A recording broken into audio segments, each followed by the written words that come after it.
good day, YouTube, and welcome to Bishop's Blast. I'm your host. I go by the name of Dr. Mebane, where we dive into what I consider a sanitized version of a YouTube channel where we talk about all things firearms related.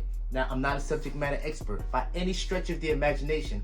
I'm just an old retired Navy guy who loves God and has quite the affinity for all things that go boom. At this point in time, do me a quick favor. You know what it is. I want you to go ahead and type that subscribe button for me.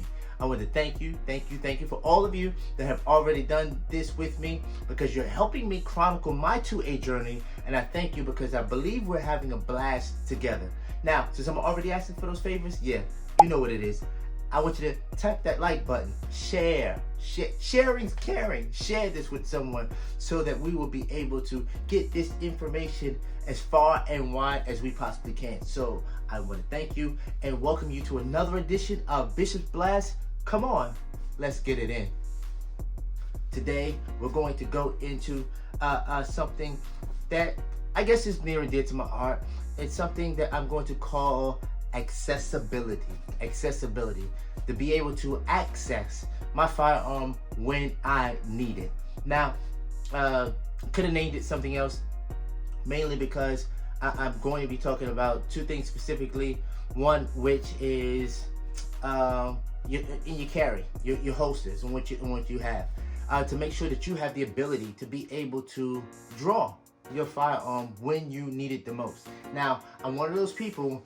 I don't necessarily have a favorite as it pertains to one or the other, but I do have some things that cause me a little bit of trepidation. One of which is, and I do this quite often, if you will, mainly for my secondary firearm that I have on me pretty much at all times. I do wear a belly band for all intents and purposes. That belly band allows me probably the most ability for concealment without me feeling like I'm printing whatsoever. However, when it comes down to me actually having to draw that firearm, sometimes I find that it's literally hanging on my body in the most unorthodox positions for me to be able to draw that firearm when I need to. So I'm very mindful of when I do this, but once again, I use this for my secondary firearm. So I'm one of those people that carry probably 2 or 3 firearms at them. So when other people are reloading, I'm just drawing the next one. But in this, I do want to let you know there's a whole lot of information out there for those that are already carrying a firearm, whether you want to carry at your 3 o'clock position, at your 6 o'clock position, which is hard if you're going to be sitting in a vehicle, or if you're a guy like me, I'm pretty much an appendix carry always person, mainly because I'm more accessible to my firearm at all times. So when I'm drawing, all I have to do is lift my outer garment, go ahead and draw my firearm and put it out. It pretty much is instantaneously, and I practice it to the point where it's almost one fluid motion in doing so. Now, we'll have another conversation a little bit later on whether you keep one in the chamber or one not. I just believe that you need to have a specific level of comfortability when it comes down to you carrying the firearm that you are carrying. And if you're not, once again, come on, I'm gonna say it again, you're gonna probably need to practice in the firearm that you carry so that you're comfortable. If you ever have to utilize it, that you're ready to utilize it. Now, I pulled out quite a few holsters. I've got so many holsters that I have. To be honest with you, I don't even know where all of the firearms that these holsters go to anymore, but I bought so many. I probably could have bought maybe 5 or 6 more firearms just on the money that I spent on holsters alone. If that's you, get type in the comment section, me too, concerning holsters, because sometimes we want to make sure it's something comfortable for us to carry. Because if it's not comfortable for you to carry, you're not gonna be consistent when it comes down to your carrying. Now, I will say, from the accessibility perspective, one of the main ones that I go to is I am somewhat privy to Kidex holsters. So on my main carry, I do have a lot of times in the appendix a Kidex holster. I like the fact that when I grab it and I pull it out, it grips my firearm but when I'm moving around, it's pretty much in there solid, so I don't have to worry about it falling out. So it's in there, it's gripped. It may not necessarily always be the most comfortable because of this plastic being something that's pressed against your body at all times. And a lot of times, I'm not a sweater, but there's a lot of condensation or moisture that comes when I'm carrying appendix style. However, I do like the fact of how fast it is. It allows me to pull it out and be able to put my firearm where I needed to put it at all times. So on my main carry, y'all know what it is. This is the H&K VP9 SK, the OG, the one that has the European style mag release. I have a Kidex holster, so I'm ready to pull and draw this firearm at all times. Now, I will say this, there are other holsters that I don't have on my main carry, but I like a little bit more. One of which is, I really like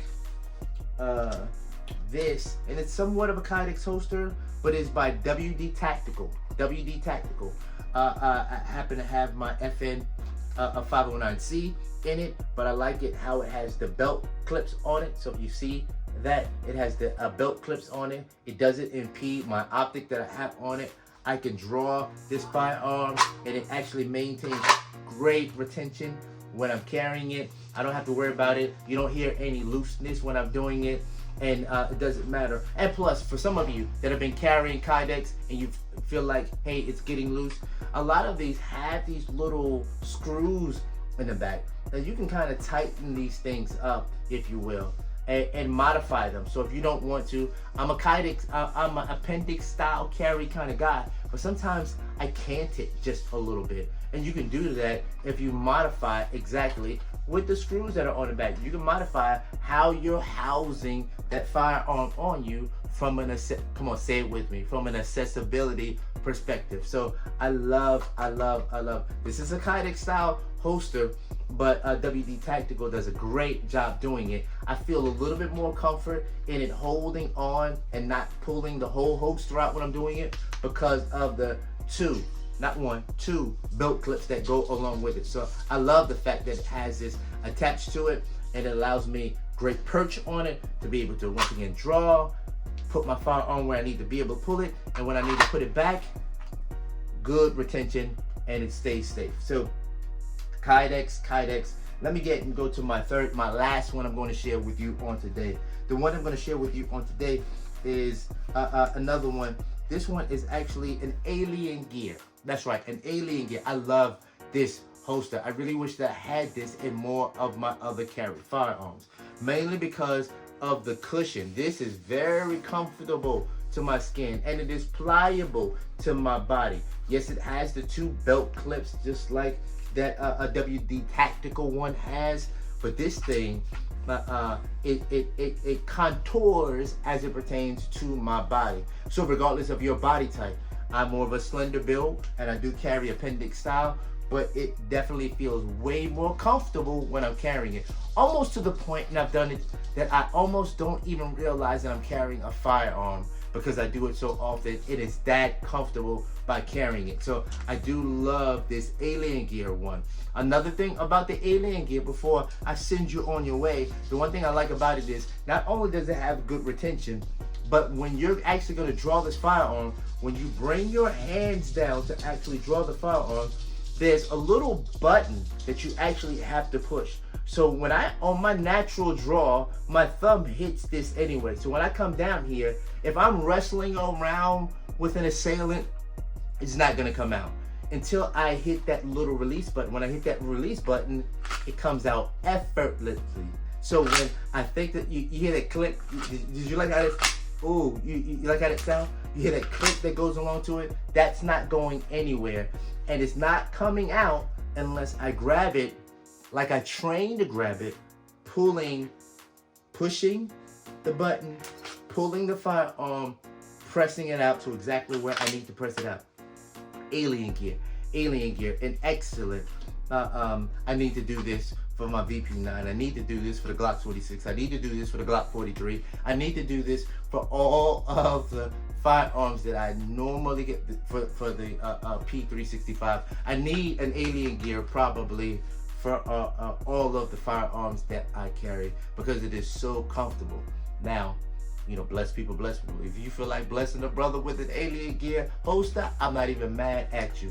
But I do love and enjoy the comfortability for me to be able to access very well my firearm. And this is actually Springfield Hellcat that I have in this alien gear holster, and it works extremely well for me. The last thing before I send you on your way when it comes down to accessibility, I only talked about holsters, and I have a multiplicity of holsters. But I want to talk to you real quick before I send you on your way about another thing when it comes down to accessibility from a home defense perspective. You don't want to be that guy or gal that when something happens, you got to go run to the firearm. Then you have to either pull out a key, or you need to remember, in a distressed situation, remember the key code combination so that you will be able to do it. Grab the firearm and then go ahead and engage if you need to engage with an assailant that's trying to come into your home unannounced. That's the reason why we gave one of these away recently, and thank you for continuing to support the channel. I love these biometric safes where, yes, it does have key code combinations, but also it has a thumb depressor. When I put my thumb on here, it will open the safe for me. This one I don't actually have out because I'm moving some things around. But if I needed to get into this firearm and I put my thumb on here, it will pop open just like it did. I'll be able to access my firearm without trying to figure out what's going on. What do I need to be able to do? If you want, we can talk about more of that from a home defense perspective, because I have other hidden furniture that actually helps from an accessibility perspective. I also have other things that looks like it's a part of the normal home decor. But what it is it just allows me a greater ability of accessibility without having people being freaked out for the fact that this brother got firearms all over. But it is close to me that if I ever need these things, it's readily available for me to use. So that's the reason why I wanted to share with you one word. It's called accessibility. You're going to need that when it comes down to, if it ever came down to the fact where you really needed to pull your firearm, you've got it with you on the ready. That's my time. I really just wanted to share that with you. No specific firearm. I do have at least two, I won't call them an unboxing, but two new grabs that I got to share with you pretty soon, and I'm excited about them. And I really want to share those with you. Also, if we continue to run the numbers up, I think I've got a couple of ideas for a few more giveaways, but you're gonna have to continue to share Bishop's Blast with other people so that we can get this content out as far and wide as we possibly can. But once again, I want to thank you for tuning in to Bishop's Blast, where we have a blast talking about all things 2A firearms related, and this is something that we can do together. So thank you for tuning in with me.